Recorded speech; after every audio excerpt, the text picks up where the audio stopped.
20년 전 그날의 기억은 지금도 악몽처럼 선명합니다. 우리 형제의 기억 속 마지막 엄마의 모습은 도망치는 뒷모습이었습니다. 그날도 아버지는 소주병을 들고 거실 바닥에 쓰러져 계셨습니다. 알코올 냄새가 집 안가득 배어 있었고 엄마는 안방에서 무언가를 부지런히 챙기고 계셨습니다. 저는 그때 7살이었고 형은 10살이었습니다. 무슨 일이 벌어지고 있는지 정확히는 몰랐지만 공기가 평소와 다르다는 건 어린 마음에도 느낄 수 있었습니다.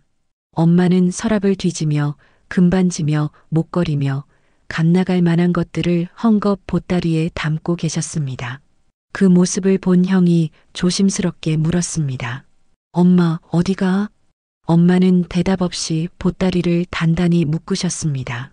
그리고 현관으로 향하셨죠. 저는 울먹이며 엄마 치맛자락을 붙잡았습니다. 엄마, 나도 갈래. 하지만 엄마는 제 손을 뿌리치고 문을 열었습니다. 바로 그때였습니다. 계단 아래에서 거친 남자들의 목소리가 들려왔습니다. 3층에 사는 김 씨 맞지? 이번 달도 이자를 안 갚았어. 오늘은 반드시 받고 간다. 빚쟁이들이었습니다. 엄마는 잠깐 망설이시더니 우리를 돌아보지도 않고 비상계단 쪽으로 뛰어가셨습니다. 형이 소리쳤습니다. 엄마, 엄마. 하지만 엄마의 뒷모습은 이미 계단 아래로 사라진 뒤였습니다. 그게 우리가 본 마지막 엄마의 모습이었습니다. 남겨진 건 알코올 중독에 빠진 아버지와 감당할 수 없는 빚더미 뿐이었습니다. 빚쟁이들은 집안의 가전제품이며 가구며 가져갈 수 있는 건 다 가져갔습니다. 텅 빈 집에서 우리 형제는 서로를 껴안고 밤을 지새웠습니다. 그 후로 아버지는 빚을 갚기 위해 공사판을 전전하셨습니다. 술에 찌든 몸으로 위험한 고층 건물 비계를 오르내리시던 아버지는 결국 6개월도 안 되어 실족사고로 돌아가셨습니다. 병원에서 연락이 왔을 때 저는 형 손을 꼭 잡고 있었습니다. 형은 눈물도 흘리지 않았습니다. 그저 제 손을 더 꽉 쥘 뿐이었습니다. 장례를 치를 돈도 없었습니다. 친척이라고는 한 명도 나타나지 않았고 아버지 회사에서 최소한의 장례 비용만 지원해 주었습니다. 화장을 마치고 나서 사회복지사 선생님이 우리를 보육원으로 데려갔습니다. 얘들아, 이제 여기가 너희 집이야. 그날부터 우리는 고아라는 꼬리표를 달고 살아야 했습니다. 7살, 10살.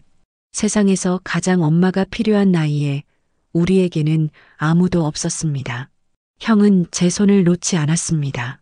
보육원 선생님들이 형과 저를 다른 방으로 배정하려 했을 때 형이 처음으로 울며 소리쳤습니다. 안 돼요. 동생이랑 떨어지면 안 돼요. 결국 우리는 같은 방을 쓸 수 있게 되었습니다. 그날 밤 형은 제 머리를 쓰다듬으며 말했습니다. 괜찮아. 형이 있잖아. 우리 둘이서 잘 살 거야. 하지만 형의 손은 떨리고 있었습니다. 형도 무서웠을 겁니다. 형도 겨우 10살이었으니까요. 그렇게 우리는 세상에서 가장 외로운 아이들이 모인 곳에서 새로운 삶을 시작했습니다. 엄마가 남기고 간 빈자리는 너무나도 컸습니다. 보육원 생활은 외로움과의 끝없는 싸움이었습니다. 20명이 넘는 아이들이 한 방을 쓰는 큰 침실에서 저는 매일 밤 엄마를 떠올렸습니다. 밤이 되면 다른 아이들의 숨소리가 들렸고 어둠 속에서 누군가는 훌쩍이는 소리를 냈습니다. 저도 그중 하나였습니다. 이불을 머리까지 뒤집어 쓰고 입을 꾹 다물고 울었습니다. 소리를 내면 다른 아이들이 깬다고 선생님께 혼난다고 형이 일러줬거든요. 하지만 참을 수 없을 때가 있었습니다. 엄마가 너무 보고 싶었습니다. 왜 우리를 버렸는지, 지금은 어디 있는지, 다시 돌아올 건지, 그런 생각을 하다 보면 눈물이 멈추지 않았습니다. 그럴 때마다 형은 알았습니다. 형은 옆 침대에서 조용히 일어나 제 이불 속으로 들어왔습니다. 그리고 제 입을 손으로 살짝 막으며 속삭였습니다. 쉿, 조용히. 선생님 오시면 혼나. 하지만 형의 손도 떨리고 있었습니다. 형도 울고 있었던 겁니다. 형은 저보다 더 많이 참았고 더 많이 견뎠지만 결국 형도 10살짜리 아이였습니다. 우리는 이불 속에서 서로를 꼭 껴안고 소리 없이 울었습니다. 어느 날 밤 제가 또 엄마 생각에 울고 있을 때였습니다. 형이 제 어깨를 토닥이며 말했습니다. 울지 마. 형이 있잖아. 형이 나중에 돈 많이 벌어서 꼭 우리 집 찾을게. 그 말을 듣는 순간 뭔가 마음속에서 단단해지는 걸 느꼈습니다. 형이 있으니까 괜찮다고, 우리 둘이면 충분하다고 스스로를 다독였습니다. 형은 제게 엄마였고 아빠였고 세상의 전부였습니다. 보육원에서의 아침은 일찍 시작되었습니다. 6시 반에 기상종이 울리면 우르르 세면장으로 달려가 차례를 기다려야 했습니다. 아침 급식은 늘 같았습니다. 된장국에 밥, 그리고 김치 몇 조각. 가끔 계란 프라이나 소시지가 나오는 날이면 아이들의 눈빛이 달라졌습니다. 형은 그런 날이면 항상 같은 행동을 했습니다. 자기 접시에 계란이나 소시지를 꾹 참으며 바라보다가 슬쩍 제 접시로 옮겨놨습니다. 제가 눈치채고 다시 형 접시에 놓으려 하면 형은 손으로 막았습니다. 형은 배 안 고파. 너 먹어. 하지만 형의 배에서 꼬르륵 소리가 났습니다. 저는 그게 너무 미안해서 절반을 잘라 형 입에 억지로 넣어드렸습니다. 형은 웃으며 받아먹었지만 그 웃음 속에 얼마나 많은 참음이 있었는지 저는 알고 있었습니다. 학교에 다닐 나이가 되자 우리는 보육원 근처 초등학교에 입학했습니다. 다른 아이들은 부모님이 손잡고 입학식에 왔지만 우리는 보육원 선생님과 함께 갔습니다. 형은 제 손을 꼭 잡고 말했습니다. 우리는 우리끼리 잘하면 돼. 알았지? 학교에서도 보육원 애들이라는 꼬리표는 따라다녔습니다. 아이들은 우리를 놀렸고 가끔은 따돌렸습니다. 그럴 때마다 형은 저를 지켰습니다. 누가 저를 괴롭히면 형이 나섰습니다. 형은 싸움을 잘하는 편이 아니었지만 동생을 지킬 때만큼은 물러서지 않았습니다. 한 번은 고학년 아이들이 제 가방을 빼앗아 던진 적이 있었습니다. 형이 달려와 그 아이들 앞을 막아섰습니다. 형은 맞았습니다. 코피를 흘렸지만 저를 뒤로 숨기고 끝까지 버텼습니다. 그날 저녁 형의 상처를 보며 저는 다짐했습니다. 나도 형처럼 강해져야겠다고. 밤이 되면 우리는 또 이불 속에서 이야기를 나눴습니다. 형은 가끔 꿈을 말했습니다.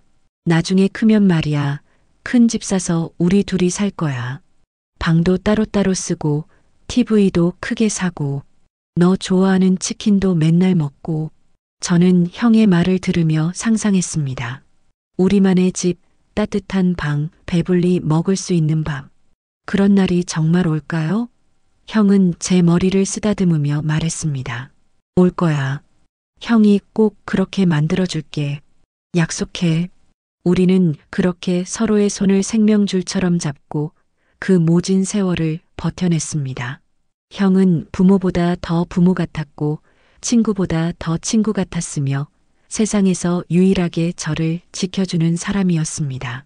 보육원의 차가운 밤도 학교의 따가운 시선도 형이 있어서 견딜 수 있었습니다. 그때는 몰랐습니다. 형이 얼마나 많은 것을 포기하며 저를 지켜냈는지, 형이 얼마나 외롭고 힘들었을지. 형은 그 모든 걸 혼자 삼키고 저에게는 오직 웃는 얼굴만 보여줬습니다. 형은 제 세상 전부였습니다. 성인이 되어 보육원을 나오던 날을 잊을 수 없습니다. 20살이 된 형과 17살이 된 저는 각자의 짐을 챙겨 보육원 정문을 나섰습니다. 선생님들이 손을 흔들며 배웅해 주셨지만 막상 세상 밖으로 나오니 막막했습니다. 우리에게는 아무것도 없었습니다. 돈도 집도 의지할 사람도 없었습니다. 형은 제 어깨를 두드리며 말했습니다. 괜찮아. 우리 이제 자유야. 우리끼리 잘 살면 돼. 하지만 세상은 우리가 생각했던 것보다 훨씬 냉혹했습니다. 단칸방 하나를 얻으려 해도 보증금이 필요했고 월세를 내려면 안정적인 수입이 있어야 했습니다. 우리 같은 사회 초년생, 그것도 보육원 출신에게 선뜻 집을 내주는 집주인은 없었습니다. 결국 우리는 고시원으로 향했습니다. 3평도 안 되는 작은 방, 창문도 제대로 없는 지하 고시원. 형과 저는 옆방을 얻어 각자의 공간을 가졌지만 그곳은 집이라고 부르기엔 너무나 초라했습니다. 벽은 얇아서 옆방 소리가 다 들렸고 여름엔 찜통처럼 더웠으며 겨울엔 냉골처럼 추웠습니다. 형은 고등학교를 졸업하자마자 일을 시작했습니다. 편의점 야간 알바, 주유소, 공사장 일용직, 할 수 있는 건 뭐든지 했습니다.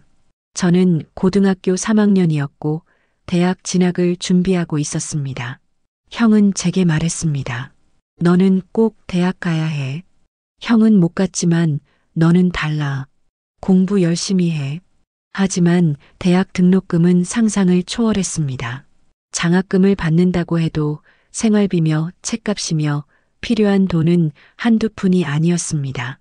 제가 대학 합격증을 들고 왔을 때 형은 진심으로 기뻐했습니다. 하지만 저는 알고 있었습니다. 이 돈을 어떻게 마련할지, 형이 얼마나 고민하고 있는지. 그날 밤 형이 제 고시원 방에 들어왔습니다. 손에는 통장을 들고 있었습니다. 이거 형이 모아둔 거야. 등록금 내고도 좀 남을 거야. 책도 사고 밥도 잘 챙겨 먹어. 저는 그 통장을 받을 수 없었습니다. 형이 얼마나 고생해서 모은 돈인지 알고 있었으니까요. 하지만 형은 제 손에 통장을 쥐어주며 말했습니다. 내 동생은 펜 잡고 살아야지. 그 말에 담긴 형의 간절함을 저는 평생 잊을 수 없습니다. 형은 자신의 꿈을 접었습니다. 형도 대학에 가고 싶었을 겁니다. 형도 책상에 앉아 공부하고 친구들과 캠퍼스를 거닐고 싶었을 겁니다. 하지만 형은 그 모든 걸 포기하고 저를 선택했습니다. 대학에 입학한 후 형의 일은 더욱 과중해졌습니다. 낮에는 택배 상하차 일을 했습니다. 무거운 박스를 나르고 분류하고 트럭에 싣는 일. 허리가 끊어질 듯 아팠지만 형은 버텼습니다. 밤에는 배달 일을 했습니다. 치킨 배달, 중국집 배달, 야식 배달. 오토바이를 타고 밤새 서울 거리를 누볐습니다. 비가 오나 눈이 오나 형은 멈추지 않았습니다. 주문이 들어오면 달려갔고 손님이 화를 내도 고개를 숙였습니다. 주말에는 노가다 일을 나갔습니다. 건설 현장에서 자재를 나르고 벽돌을 쌓고 시멘트를 섞었습니다. 먼지와 땀범벅이 되어 돌아오는 형의 모습을 보면 가슴이 찢어지는 것 같았습니다. 어느 날 형이 배달을 마치고 제 고시원에 들렀습니다. 한겨울이었고 형의 손은 꽁꽁 얼어 있었습니다. 저는 형의 손을 잡고 깜짝 놀랐습니다. 형의 손은 이미 20살 청년의 손이 아니었습니다. 거칠게 갈라진 손등, 터져서 피가 맺힌 손가락 마디, 굳은 살이 두껍게 박힌 손바닥. 형의 손은 마치 60대 노인의 손처럼 늙어 있었습니다. 거북이 등껍질처럼 딱딱하게 굳은 그 손을 보는 순간 저는 울음을 터뜨렸습니다. 형, 미안해. 내가 대학만 안 갔어도. 형은 제 머리를 쓰다듬으며 웃었습니다. 무슨 소리야? 이 정도는 아무것도 아니야. 너 잘 되는 게 형한텐 제일 중요해. 형의 피땀으로 저는 대학을 다닐 수 있었습니다. 강의실에 앉아 있을 때마다, 도서관에서 책을 펼칠 때마다 형의 거칠어진 손이 떠올랐습니다. 그 손이 있었기에 제가 이 자리에 있을 수 있다는 걸 한순간도 잊지 않았습니다. 4년이 흘렀습니다. 저는 대학을 졸업했고 작은 회사지만 취직도 했습니다. 형도 조금씩 돈을 모아 작은 가게를 열 꿈을 꾸기 시작했습니다. 치킨집이나 분식집 같은 우리 형제가 직접 운영할 수 있는 작은 가게. 형은 밤마다 창업책을 읽으며 미래를 그렸습니다. 이제 좀 살만해지는 것 같지? 조금만 더 모으면 우리도 가게 하나 낼 수 있을 거야. 형의 얼굴에 오랜만에 희망이 보였습니다. 이제야 좀 살만해지나 싶었습니다. 우리 형제에게도 봄이 오는 것 같았습니다. 하지만 우리는 몰랐습니다. 그 봄이 얼마나 짧을지. 형은 언제부턴가 소화제를 달고 살았습니다. 배달 오토바이에 항상 소화제 한 통을 넣어두고 다녔고 밥을 먹고 나면 꼭 한 알씩 먹었습니다. 제가 병원에 가보라고 하면 형은 손사래를 치며 말했습니다. 속이 좀 더부룩하네. 괜찮아. 소화제 먹으면 나아. 형은 병원비가 아까웠던 겁니다. 가게 창업 자금을 모으느라 아픈 것쯤은 참을 수 있다고 생각했던 거죠. 하지만 형의 얼굴은 점점 더 핏기를 잃어갔고 체중도 눈에 띄게 줄어들었습니다. 저는 불안했지만 형이 괜찮다고 하니 믿고 싶었습니다. 벚꽃이 피던 봄날이었습니다. 퇴근하고 집에 돌아오는데 형에게서 전화가 왔습니다. 평소와 다른 떨리는 목소리였습니다. 아, 나 지금 응급실이야. 내가 좀 와줄래? 가슴이 철렁 내려앉았습니다. 택시를 잡아 타고 병원으로 달려갔습니다. 응급실 침대에 누운 형의 모습을 보는 순간 눈물이 쏟아질 뻔했습니다. 형의 입가에는 피가 묻어 있었고 얼굴은 창백했습니다. 배달하다가 갑자기 피가 올라와서 미안. 형은 제게 미안하다고 했습니다. 아픈 사람은 형인데 형은 저를 걱정하고 있었습니다. 얼마 후 의사가 나왔습니다. 그의 표정은 차갑고 무거웠습니다. 위암 사기입니다. 복막까지 다 퍼져서 손을 쓸 수가 없네요. 어떻게 이 지경이 될 때까지 참았습니까? 그 말을 듣는 순간 세상이 무너지는 것 같았습니다. 위암 사기, 손을 쓸 수 없다. 이 말이 무엇을 의미하는지 저는 너무나 잘 알고 있었습니다. 형이 제 손을 꽉 잡았습니다. 울지 마. 남들 다 보잖아. 하지만 저는 참을 수 없었습니다. 눈물이 계속 흘러내렸습니다. 형은 평생 저를 위해 살았는데 이제 겨우 26살인데 이렇게 가야 한단 말입니까? 형은 입원했습니다.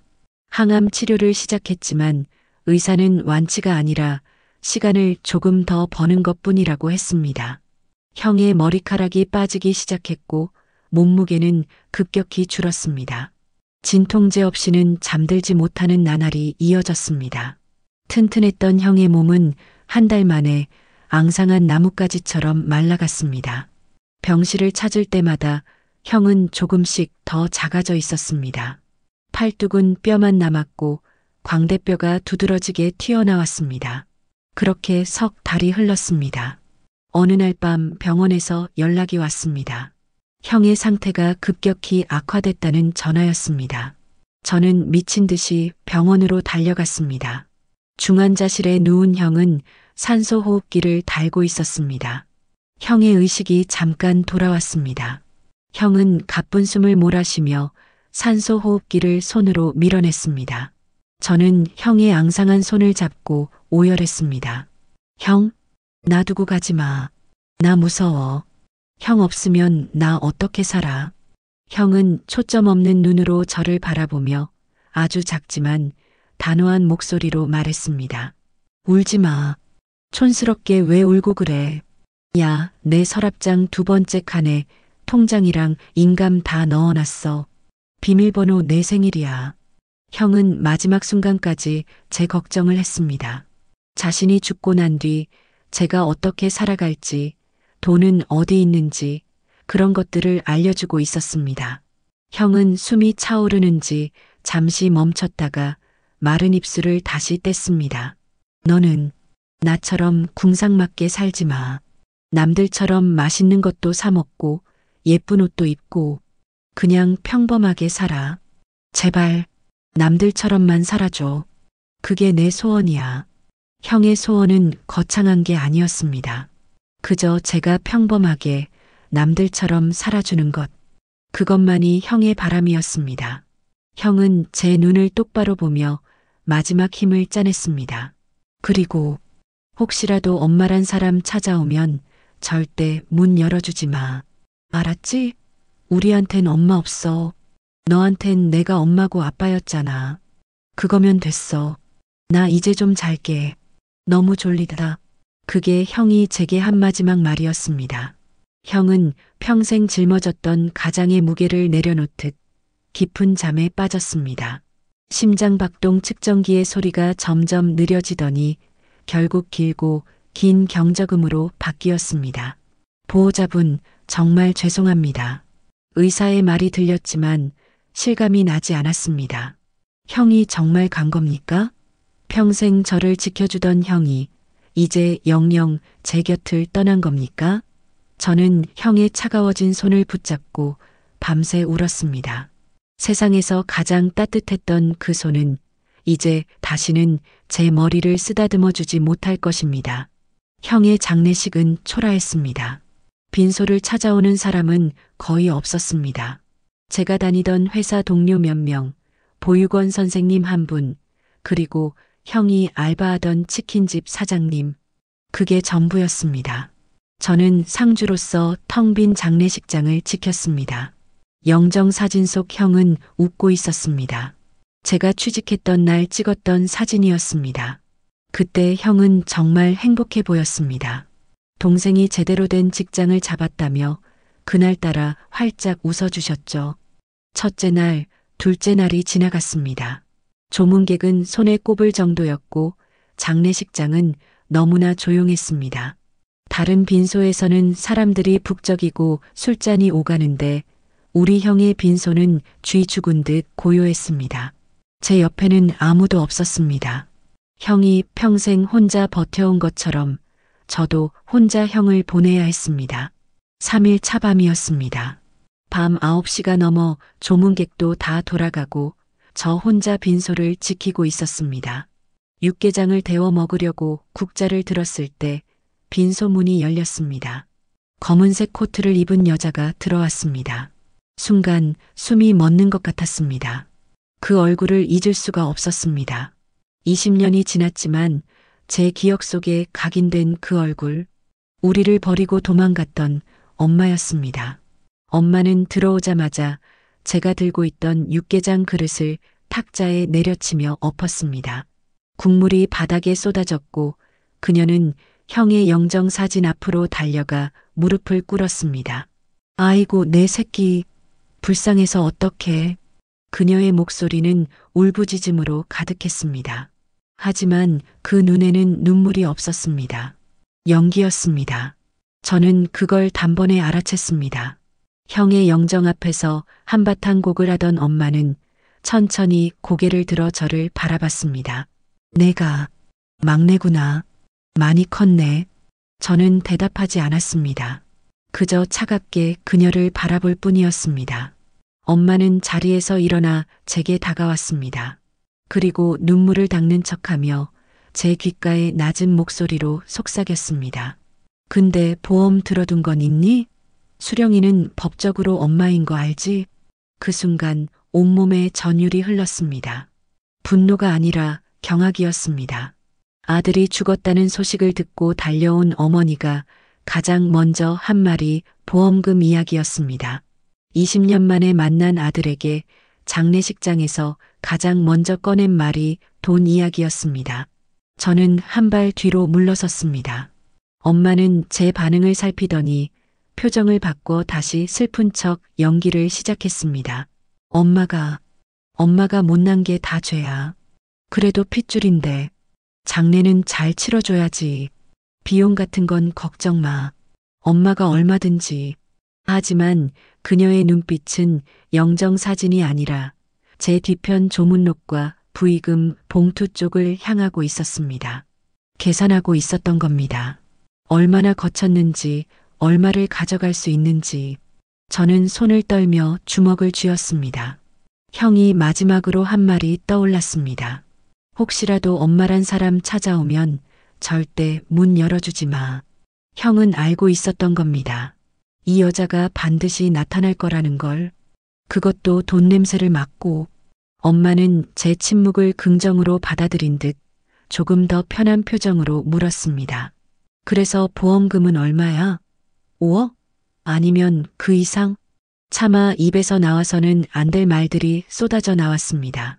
장례식장에서 죽은 아들의 영정 앞에서 어떻게 이런 말을 할 수 있단 말입니까? 저는 그녀를 똑바로 바라보며 입을 열었습니다. 나가주세요. 당신이 있을 자리가 아닙니다. 엄마는 잠시 표정이 굳더니 곧 웃음을 지었습니다. 비웃음이었습니다. 뭐, 내가 없을 자리? 난 법적으로 엄마야. 너희 호적에 올라있는 친모라고. 상속권도 있고 보험금 수령권도 있어. 내가 아무리 싫어해도 법은 내 편이야. 그녀는 자신 있게 말했습니다. 법을 방패 삼아 죄책감 없이 당당했습니다. 20년간 키우지도 않은 자식이 죽었는데 슬픔은커녕 돈 계산부터 하는 이 사람이 과연 사람이라고 불릴 자격이 있을까요?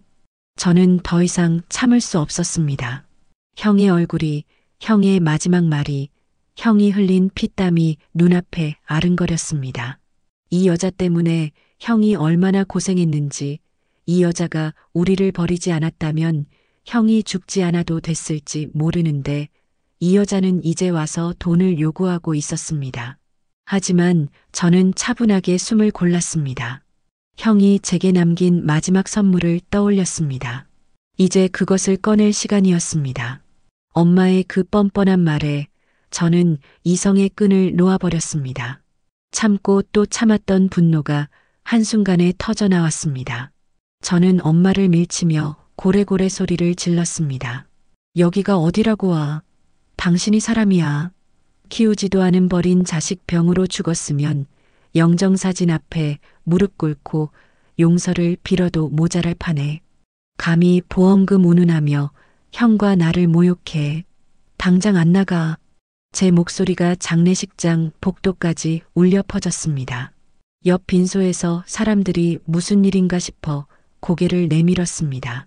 하지만 저는 신경 쓰지 않았습니다. 평생 참았던 말들이 쏟아져 나왔습니다. 형이 얼마나 고생했는데, 당신 때문에 보육원에서 얼마나 울었는데, 형이 손이 다 망가지도록 일했는데, 그 고생 끝에 병들어 죽은 형한테 당신이 감히 무슨 권리로 돈을 달라고 해? 제 고함에 엄마는 잠시 멈칫했습니다. 하지만 그녀의 표정은 금방 차갑게 굳어졌습니다. 더 이상 슬픈 척, 미안한 척하지 않았습니다. 가면을 벗은 그녀는 무덤덤한 표정으로 저를 바라보며 입을 열었습니다. 그래, 네 말이 다 맞다. 하지만 대한민국 법이 그래. 엄마는, 아니, 나는 네 형 보험금 가질 권리가 있다. 엄마라는 말조차 스스로 거두는 그 차가운 태도. 그녀는 더 이상 모성도, 죄책감도, 인간적인 감정도 없었습니다. 그저 법이라는 방패 뒤에 숨어 당당하게 권리를 주장할 뿐이었습니다. 법적으로 나는 친모고 상속인이야. 내가 아무리 소리 질러봤자 바뀌는 건 없어. 나도 지금 급한 일이 있어서 그래. 감정 빼고 이성적으로 생각해봐. 그녀는 마치 비즈니스 협상을 하듯 차분하게 말했습니다. 죽은 아들 앞에서 살아남은 아들에게 돈 이야기를 하면서도 전혀 흔들림이 없었습니다. 그녀는 뒤도 돌아보지 않고 빈소 밖으로 나갔습니다. 내일 다시 올게. 그때까지 생각 좀 해봐.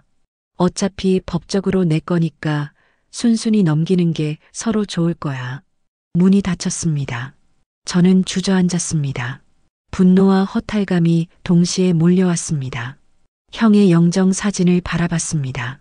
형은 여전히 웃고 있었습니다. 형이 살아있었다면 뭐라고 했을까요? 아마 제 머리를 쓰다듬으며 괜찮아라고 했겠죠. 저는 힘없이 일어나 형의 유품을 정리하기 시작했습니다. 형이 입원하기 전까지 쓰던 작은 가방이 있었습니다. 그 안에는 형의 소지품들이 들어 있었습니다. 낡은 지갑, 배달할 때 쓰던 장갑, 그리고 낡은 다이어리 한 권.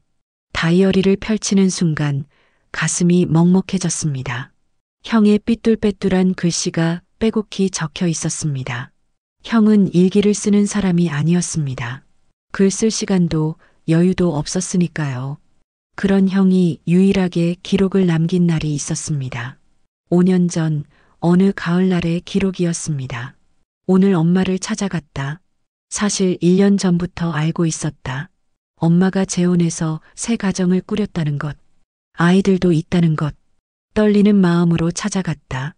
20년 만이었다. 엄마는 나를 알아봤다. 하지만 반가워하지 않았다. 형은 엄마를 찾아갔었던 겁니다. 저 몰래 혼자서 얼마나 떨렸을까요? 얼마나 기대했을까요? 혹시 엄마가 우리를 그리워하고 있지 않을까? 혹시 사정이 나아지면 다시 만나고 싶어 하지 않을까? 그런 기대를 품고 찾아갔을 형의 모습이 눈에 선했습니다. 다음 페이지에는 엄마가 했던 말이 적혀 있었습니다. 다시는 찾아오지 마. 엄마라고 부를 필요도 없다. 난 지금 잘 살고 있으니까 너희들도 알아서 잘 살아라. 엄마는 형을 거절했던 겁니다. 20년 만에 찾아온 아들에게 차갑게 등을 돌렸던 겁니다. 형이 얼마나 아팠을까요? 얼마나 무너졌을까요? 그런데도 형은 저에게 단 한 번도 그 이야기를 하지 않았습니다. 그리고 그 밑에 적힌 형의 글귀가 눈에 들어왔습니다. 이제 우리에게 엄마라는 존재는 없다. 동생과 나는 반드시 성공해서 꼭 잘 살아야 한다. 그것이 진짜 복수다. 형은 이미 알고 있었던 겁니다. 우리가 아무리 잘 살아보려 해도 저 여자는 언젠가 우리를 또 이용하려 들 거라는 걸. 그래서 형은 성공하려고 했던 겁니다. 보란 듯이 잘 살아서 저 여자에게 필요 없는 사람이 되는 것. 그게 형이 생각한 복수였습니다. 하지만 형은 성공하기 전에 세상을 떠났습니다. 그리고 저 여자는 형이 죽자마자 돈 냄새를 맡고 나타났습니다. 형의 죽음조차 이용하려는 저 여자를 형은 이미 예견하고 있었던 겁니다. 저는 다이어리를 꼭 껴안고 울었습니다. 형은 정말 혼자 다 짊어지고 살았습니다. 동생인 저는 아무것도 몰랐습니다. 형이 얼마나 외로웠는지, 얼마나 상처받았는지, 저는 형의 다이어리를 가슴에 품었습니다. 이제 형의 복수를 제가 완성할 차례였습니다. 밤이 깊어졌습니다. 엄마는 빈소를 나간 뒤 장례식장 밖 주차장 쪽으로 걸어갔습니다. 저는 문틈으로 그녀의 뒷모습을 지켜봤습니다. 그녀는 담배에 불을 붙이고 핸드폰을 꺼내 전화를 걸었습니다. 저는 조용히 복도로 나가 멀찍이 서 그녀의 통화 내용을 들었습니다. 바람에 실려오는 그녀의 목소리는 아까 빈소 안에서와는 전혀 달랐습니다. 밝고 경쾌했습니다. 여보, 나 지금 지방에 친구 조문 왔어. 옛날 친구인데 갑자기 돌아가셔서 어쩔 수 없이 내려왔지 뭐. 내일 올라갈게. 친구 조문이라고 했습니다. 자신이 낳은 아들의 장례식을 친구 조문이라고 둘러댔습니다. 엄마는 계속 말을 이었습니다. 아유, 어머니 팔순 잔치 비용? 걱정 마. 내가 갯돈 탄 거 있어서 그걸로 하면 돼. 응, 걱정하지 말고 기다려. 내일 올라가면 바로 입금할게. 갯돈이라고 했습니다. 형의 보험금을 갯돈이라고 속이려는 겁니다.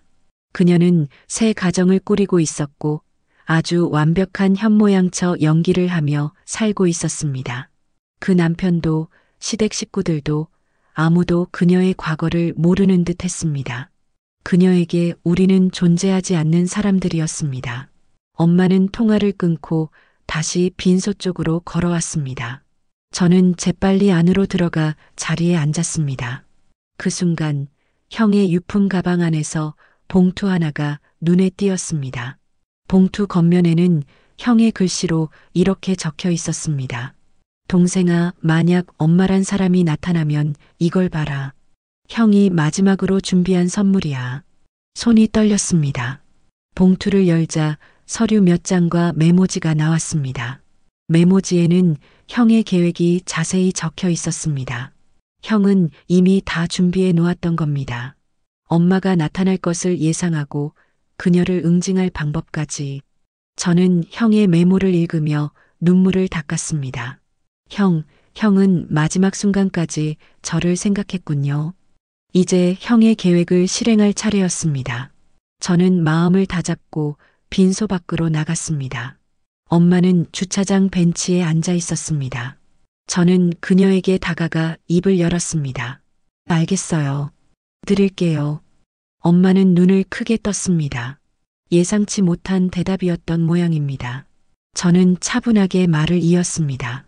대신 들어와서 상속재산 분할 협의서만 작성하세요. 형이 남긴 가게랑 잡동사니는 제가 갖고 현금성 자산인 보험금 5억이랑 보증금은 엄마가 갖는 걸로 합의한다는 법적 서류예요. 엄마의 얼굴에 안도의 미소가 번졌습니다. 그녀는 생각보다 쉽게 풀렸다는 표정으로 고개를 끄덕였습니다. 그래, 잘 생각했다. 이성적이네. 저는 엄마를 빈소 옆 작은 접객실로 안내했습니다. 테이블과 의자가 놓인 조용한 공간이었습니다. 엄마는 안도의 한숨을 쉬며 자리에 앉았습니다. 저는 서류를 꺼내 탁자 위에 놓고 물 한 잔을 따라 그녀 앞에 놓았습니다. 서류에 서명하기 전 저는 떨리는 목소리로 마지막 질문을 던졌습니다. 한 가지만 물어볼게요. 20년 만에 만난 아들인데 미안하지도 않아요? 우리 버린 거 후회 안 해요? 엄마는 물을 한 모금 마시더니 탁자에 컵을 내려놓았습니다. 그리고 아주 차분하고 이성적인 척하며 입을 열었습니다. 예, 20년이나 지났어. 이제 와서 사과가 무슨 소용이니? 솔직히 말해서 그땐 엄마도 살아야 했다.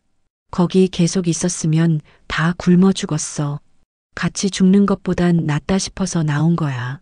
그녀는 마치 남의 이야기를 하듯 담담하게 말했습니다. 죄책감도 미안함도 없었습니다. 그저 자신의 선택을 합리화할 뿐이었습니다.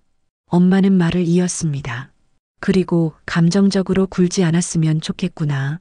어차피 법적으로 내가 상속인이니까. 너희를 버린 건 미안하지만 돈 문제는 별개지. 그 순간 엄마의 진짜 얼굴이 드러났습니다. 그녀에게 우리는 그저 법적 권리를 행사할 수 있는 대상일 뿐이었습니다. 모성도 사랑도 후회도 없었습니다. 오직 돈뿐이었습니다. 엄마는 가방에서 도장을 꺼내며 계속 말했습니다. 나도 지금 돈이 급한 상황이고 해결 못하면 엄마는 다시 이혼해야 해. 너도 엄마가 또 이혼당해서 불행해지는 건 싫잖아. 그녀는 자신을 피해자로 포장했습니다. 마치 제가 도와줘야 하는 불쌍한 사람인 것처럼. 하지만 저는 이제 알고 있었습니다. 이 사람은 평생 누군가를 이용하며 살아온 사람이라는 것을, 그리고 이제 그 대가를 치를 시간이 왔다는 것을. 저는 천천히 고개를 끄덕이며 책상 위에 엎어두었던 스마트폰을 만졌습니다. 형이 준비한 마지막 함정이 곧 터질 것입니다. 엄마의 말이 끝났습니다. 너도 엄마가 또 이혼당해서 불행해지는 건 싫잖아. 그 말을 마지막으로 그녀는 만족스러운 표정으로 서류를 보며 도장을 꺼냈습니다. 이제 서명만 하면 5억이 자신의 것이라고 생각하는 얼굴이었습니다. 저는 천천히 책상 위에 엎어두었던 스마트폰을 집어들었습니다. 그리고 화면을 엄마 쪽으로 돌려 세웠습니다. 화면에는 영상 통화 중이라는 글자가 선명하게 떠 있었습니다. 통화 시간은 이미 15분을 넘기고 있었습니다. 엄마는 처음에는 그게 뭔지 이해하지 못했습니다. 그저 멍하니 화면을 바라볼 뿐이었습니다. 저는 차갑게 입을 열었습니다. 인사해 엄마. 엄마가 이혼당하기 싫다던 그 남편분이랑 시댁 식구들이셔. 방금 그 돈 문제는 별개라는 명언 아주 생생하게 잘 들으셨대. 그 순간 엄마의 얼굴에서 모든 혈색이 빠져나갔습니다. 그녀는 벌떡 일어나 핸드폰을 낚아채려 했지만 저는 재빨리 폰을 들어 올렸습니다. 화면 속에는 중년 남성과 노부부 그리고 젊은 여성 2명이 보였습니다. 엄마의 남편과 시댁 식구들이었습니다. 사실 엄마가 접객실에 들어오기 직전 저는 형이 미리 조사해둔 그들의 연락처로 영상 통화를 걸었습니다. 그리고 문자를 보냈습니다. 지금부터 당신 아내의 실체를 보여줄 테니 절대 소리 내지 말고 지켜만 보라고. 핸드폰을 엎어둔 채로 모든 대화를 생중계했던 겁니다.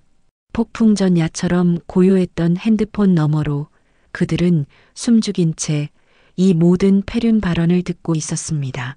엄마가 자식을 버렸다는 것, 20년간 키우지 않았다는 것, 죽은 아들의 보험금을 노린다는 것, 시댁 몰래 돈을 챙기려 한다는 것, 모든 것이 그들에게 고스란히 전달됐습니다. 화면 속 남편의 얼굴은 분노로 시뻘개져 있었습니다. 그는 더 이상 참지 못하고 고함을 질렀습니다. 아, 너 지금 뭐라는 거야? 애를 버려. 그리고 뭐? 빚 해결 못하면 이혼? 너 나를 호구로 봤어. 엄마는 화면을 보며 온몸을 떨기 시작했습니다. 그녀가 그토록 지키려 했던 거짓 인생이 무너지는 순간이었습니다. 화면 속 시어머니가 소리쳤습니다. 아이고, 저런 뱀 같은 게 우리 집에 들어왔어. 내가 쎄하다고 했지. 당장 짐 싸서 나가. 다시는 우리 아들 앞에 나타나지 마. 젊은 여성들, 아마도 엄마의 의붓딸들로 보이는 그들도 경악한 표정으로 입을 막고 있었습니다.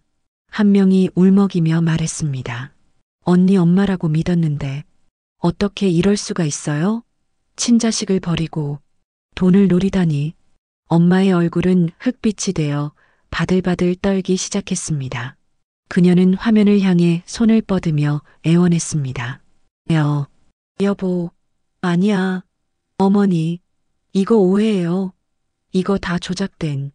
이해가 거짓말하는 거예요. 내 말 좀 들어봐요. 하지만 화면 속 남편은 이미 등을 돌리고 있었습니다.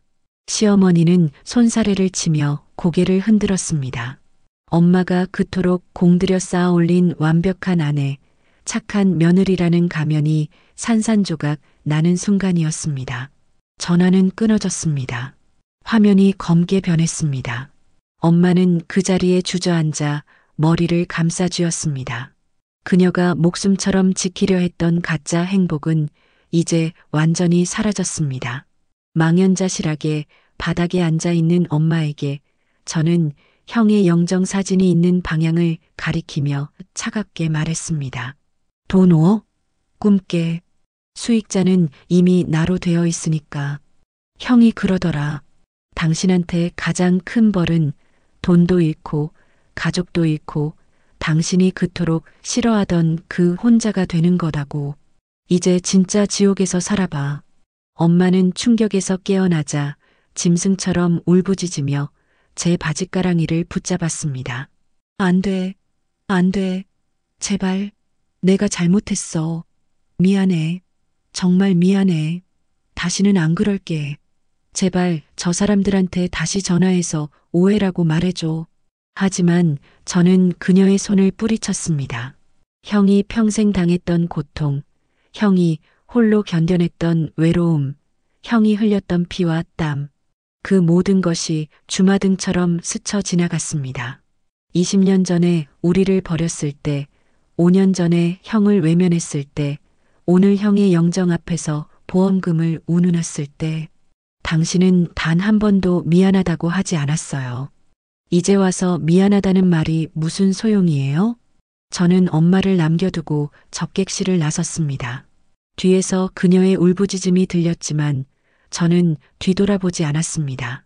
장례식장을 나와 밤하늘을 올려다봤습니다. 별이 유난히 밝았습니다. 형이 위에서 보고 있을 것 같았습니다. 형이 준비한 마지막 선물로 저는 형의 복수를 완성했습니다. 형, 보고 있어? 이제 아무 걱정 말고 하늘에서는 편히 쉬어. 우리 나중에 만나자, 꼭. 형의 장례를 치렀습니다. 화장터에서 형을 보내는 마지막 순간, 저는 관 앞에 무릎을 꿇고 절을 올렸습니다. 평생 저를 지켜준 형에게 이제는 제가 작별을 고할 차례였습니다. 형, 잘 가. 형이 준비한 대로 다 했어. 이제 편히 쉬어. 화장이 끝나고 형의 유골함을 받아들었습니다. 그토록 크고 따뜻했던 형이 이제는 작은 함 안에 담겨 있었습니다. 무게는 가벼웠지만 제 가슴은 너무나 무거웠습니다. 납골 땅으로 가는 길, 저는 형과의 추억을 떠올렸습니다. 보육원 침대에서 함께 울던 밤, 학교 앞에서 손을 잡고 걷던 아침, 고시원 복도에서 마주치며 웃던 순간들. 형은 언제나 제 곁에 있었습니다. 형의 유골함을 납골당 선반에 안치하며 저는 마지막 인사를 했습니다. 형, 여기서 좀 쉬어. 나는 형이 바랐던 대로 살아볼게. 남들처럼 평범하게. 형이 그렇게 원했잖아. 납골당을 나와 집으로 돌아가는 길, 형이 살던 고시원에 들렀습니다. 형의 방은 이미 비워져 있었지만 저는 그 작은 방 안에 서서 한참을 있었습니다. 형의 체온이, 형의 숨결이 아직 남아있는 것만 같았습니다. 형의 유품을 정리하다가 서랍 두 번째 칸을 열었습니다. 형이 마지막으로 알려준 그곳, 통장과 인감이 가지런히 놓여 있었고 그 옆에 봉투 하나가 더 있었습니다. 봉투에는 동생에게라고 적혀 있었습니다. 손이 떨렸습니다. 봉투를 열자 편지가 나왔습니다. 형의 삐뚤빼뚤한 글씨로 가득한 편지였습니다. 동생아, 이 편지를 읽고 있다면 형은 이미 없겠지. 미안해. 형이 더 오래 살아서 너 결혼하는 것도 보고 조카 얼굴도 보고 싶었는데 형은 그러지 못할 것 같아. 눈물이 흘러내렸습니다. 저는 계속 편지를 읽었습니다. 형이 너한테 해주고 싶은 말이 많은데 정리가 잘 안 되네. 그냥 형이 하고 싶었던 말만 쓸게. 첫 번째, 너는 절대 형한테 빚진 거 없어. 형이 하고 싶어서 한 거야. 두 번째, 엄마란 사람 때문에 마음 아파하지 마. 우린 이미 충분히 잘 버텼어. 세 번째, 형 생각하면서 슬퍼만 하지 말고 가끔은 웃으면서 생각해줘. 형은 너 웃는 거 보는 게 제일 좋았거든. 형다운 말투였습니다. 마지막 순간까지 저를 걱정하고 저를 위로하고 저에게 짐이 되지 않으려 애쓰는 형의 모습이 느껴졌습니다. 그리고 마지막으로 엄마 일은 형이 준비한 대로만 하면 돼. 형은 5년 전부터 준비했어. 저 사람이 반드시 나타날 거라는 걸 알았거든. 그래서 보험 수령인도 바꿔놨고 저 사람 재혼한 가족 연락처도 다 알아냈어. 형이 죽고 나면 저 사람은 반드시 돈을 노리고 올 거야. 그때 형이 준비한 대로 하면 저 사람은 자기가 가장 소중히 여기는 걸 잃게 될 거야. 그게 형이 생각한 복수야. 형은 이미 다 계획하고 있었던 겁니다. 5년 전 엄마에게 거절당한 그날부터 형은 차근차근 준비했던 거죠. 저를 위해서, 형 자신을 위해서. 동생아, 형은 후회 없어. 너랑 같이 산 시간들이 형한테는 전부였어. 보육원에서 손잡고 자던 것, 고시원에서 라면 끓여 먹던 것, 다 행복했어. 형은 내 형으로 살 수 있어서 정말 좋았어. 이제 너는 형 없이도 잘 살 수 있을 거야. 형이 닦아놓은 길이니까 그냥 걸어가기만 하면 돼. 사랑한다. 내 동생. 편지를 다 읽고 나니 눈물이 멈추지 않았습니다. 형은 떠났지만 형의 사랑은 여전히 제 곁에 남아 있었습니다. 형이 준비한 통장을 열어보니 생각보다 큰 금액이 있었습니다. 형이 평생 모은 돈, 그리고 보험금까지. 형은 제가 새로운 시작을 할 수 있도록 모든 것을 준비해 놓았습니다. 그날 밤 저는 형의 편지를 가슴에 품고 밤하늘을 올려다봤습니다. 별들이 반짝이고 있었습니다. 그 중에서 가장 밝게 빛나는 별 하나가 눈에 들어왔습니다. 형인 것만 같았습니다. 형, 나 잘 살게.